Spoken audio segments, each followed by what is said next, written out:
Taste the Daily.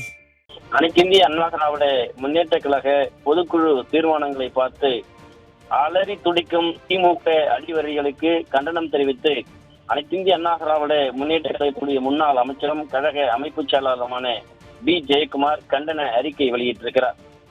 அவர் வெளியிட்டிருக்கக்கூடிய அறிக்கையில் தமிழக அரசியல் களத்தில் அரசியல்வாதிகள் என்ற போர்வையில் ஒரு சில கொத்தடிமைகள் அலைகின்றன என்று குற்றம் சாட்டியிருக்கிறார்.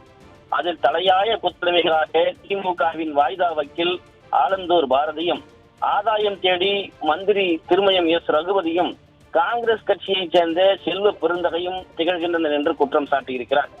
திமுக தலைமையிடம் நன்மதிப்பை பெற வேண்டும் என்பதற்காக எந்த எல்லைக்கும் சென்று பிழைக்கக்கூடிய இந்த நாளாந்தர பேர்வை ஒட்டிய தனி மனித செயல்பாடுகளை பற்றி எங்களுக்கு எந்த ஆட்சேபனையும் இல்லை என்று தெரிவித்திருக்கிறார். நக்குகிற மாற்றுக்கு செக்கு கிடையாது, வழுக்கு மரமும் கிடையாது, எண்ணெய் வழியும் இடத்திலெல்லாம் நக்கிக் கொண்டு அலையும் என்ற கிராம பழமொழியை மெய்ப்பிப்பது போல எங்கள் கழக பொதுச் செயலாளர் புரட்சி தமிழர் எடப்பாடியார் அவர்கள் மீது வசைபாடுவதையே தொழிலாக கொண்டு இந்த 3 அடிவரிகளும் அலைகின்றனர் என்று அதிமுக முன்னாள் அமைச்சரும் கழக அமைப்பு செயலாளருமான டி ஜெயக்குமார் குற்றம் சாட்டியிருக்கிறார். நேற்றைய தினம் 10/12/2025 அனைத்திந்திய அண்ணா திராவிட முன்னேற்ற கழகத்துடைய சிறப்புமிக்க செயற்குழு மற்றும் பொதுக்குழு கூட்டம் நடைபெற்றது. அதில் பல்வேறு தீர்மானங்கள் நிறைவேற்றப்பட்டன. அரசியல் வியூகங்கள் குறித்தும் 2026 சட்டமன்ற பொது தேர்தலை அண்ணன் எடப்பாடியார் அவர்கள் தலைமையில் எதிர்கொள்வது குறித்தும் தீர்மானங்கள் நிறைவேற்றப்பட்டன. மேலும் விடியா திமுக அரசின் அவலங்களையும், கையாளாகாத தனத்தையும், ஊழலையும், சட்டம் ஒழுங்கு சீர்கேட்டையும், வீம்புக்காக சுயநலத்திற்காக மத்திய அரசுடன் மோதல் போக்கை கடைபிடித்து தமிழகத்திற்கு வர வேண்டிய பல நல்ல திட்டங்களை நாசப்படுத்தி வரும் விடியா திமுக அரசை கண்டித்தும் தீர்மானங்கள் நிறைவேற்றப்பட்டன என்று தெரிவித்திருக்கிறார். இந்த தீர்மானங்கள் மக்கள் மத்தியில் சென்றடையும் போது பொம்மை முதலமைச்சர் ஸ்டாலின் தலைமையிலான இந்த திமுக ஆட்சியின் மீதும் மேலும் மேலும் மக்களுக்கு வெறுப்பு ஏற்படும் என்பதை உணர்ந்த ஸ்டாலினுடைய பாதம் தாங்கிகளான இந்த மூவரும் புரட்சி தமிழர் மீது தனி மனித தாக்குதல்களை கட்டுப்படுத்தி விட்டுள்ளனர் என்று குற்றம் சாட்டியிருக்கிறார்.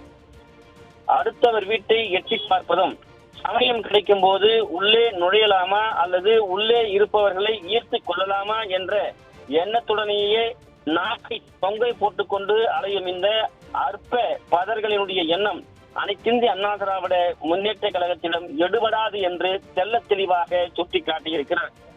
நெல்லின் ஈரப்பதத்தை அதிகரிப்பதாக இந்த ஆட்சியாளர்கள் கூறிவிட்டு எந்த ஒரு துரும்பையும் கிள்ளி போடவில்லை என்பதையும், 2021 தேர்தலில் மக்களுக்கு அளித்த வாக்குறுதிகளை கடந்த 55 மாதங்களாக நிறைவேற்றவில்லை என்பதையும், அந்நிய முதலீடு தொழில்களுக்கு பெருமளவில் வந்துவிட்டது என்ற இந்த அரசினுடைய பொய் பிரச்சாரத்தை எங்களது கழக பொதுக்குழு தீர்மானங்கள் தோலுரித்து காட்டின என்றும், இந்த வரலாற்றில் இல்லாத அளவில் பல லட்சம் கோடி ரூபாய் திமுக அரசு கடனாக பெற்று தமிழக மக்களை கடன்காரங்களாக ஆக்கியது பற்றியும் விரிவாக எடுத்து வைத்திருப்பதையும் அவர் சுட்டிக்காட்டியிருக்கிறார். கடன் சுமை உயர்வதற்கு காரணமான உள்கட்டமைப்பு வசதிகளை மேம்படுத்துவதற்கான காரணத்தையும் விளக்குவதற்கு யோக்கியதையற்ற ஊழல் மந்திரி ரகுபதி அனுமதிக்கப்பட்ட அளவில்தான் கடன் வாங்கி இருக்கிறோம் என்று சப்பை கட்டுகிறார். அனுமதிக்கப்பட்ட அளவு முழுவதுமாக கடன் வாங்க வேண்டும் என்று ஏதாவது நியதி உள்ளதா என்று அதிமுக முன்னாள் அமைச்சர் டி ஜெயக்குமார் கேள்வி எழுப்பியிருக்கிறார். நீட் பிரச்சனையாக இருந்தாலும், நெல்லின் ஈரப்பத பிரச்சனையாக இருந்தாலும், கோவை மதுரை மெட்ரோ ரயில் அமைக்கக்கூடிய பிரச்சனையாக இருந்தாலும், திமுக அரசை கண்டிப்பதற்கு பதிலாக பாஜகவுடன் கூட்டணியில் இருக்கும் அனைத்திந்திய அண்ணா திராவிட முன்னேற்ற கழகம் டெல்லியில் பேசி இவைகளை தீர்க்க ஏன் முயற்சிக்கவில்லை என்று மந்திரி ரகுபதி கேட்கிறார். ஆட்சியில் இருப்பது இந்த மேல்தாவிகள் தானே என்றும், குறிப்பாக ஆட்சியில் இருப்பது இந்த மேதாவிகள் தானே என்றும், தாங்கள் மீது இருக்கக்கூடிய வழக்குகளுடைய வீரியத்தை குறைக்க சந்து பொந்துகளில் புகுந்து டெல்லிக்கு காவடி எடுத்து மறைமுகமாக அரசுடைய சாதகத்தை எழுதி கொண்டிருக்கும் இவர்கள் தமிழக மக்களுடைய நலனுக்காக ஏன் போராடவில்லை என்றும் கேள்வி எழுப்பியிருக்கிறார். எங்கள் கழக பொதுச் செயலாளர் புரட்சி தமிழர் தான் இவையெல்லாம் செய்ய வேண்டும் என்று சொன்னால் இந்த அரசு உடனடியாக ராஜினாமா செய்யட்டும், எடப்பாடியார் நிறைவேற்றி காட்டுவார் என்று குறிப்பிட்டிருக்கிறார். ஏற்கனவே 100 நாள் வேலை உறுதி திட்டத்தின் நிலுவைத் தொகை மற்றும் ஜிஎஸ்டி மாநில பங்கு தொகை விடுவிக்கவில்லை என்று கையாளாத முதலமைச்சர் ஸ்டாலின் புலம்பி வந்த நிலையில் எங்கள் புரட்சி தமிழர் தான் மத்திய அரசோடு பேசி அந்த நிதியை விடுவிக்க செய்தார் என்று தெரிவித்திருக்கிறார்.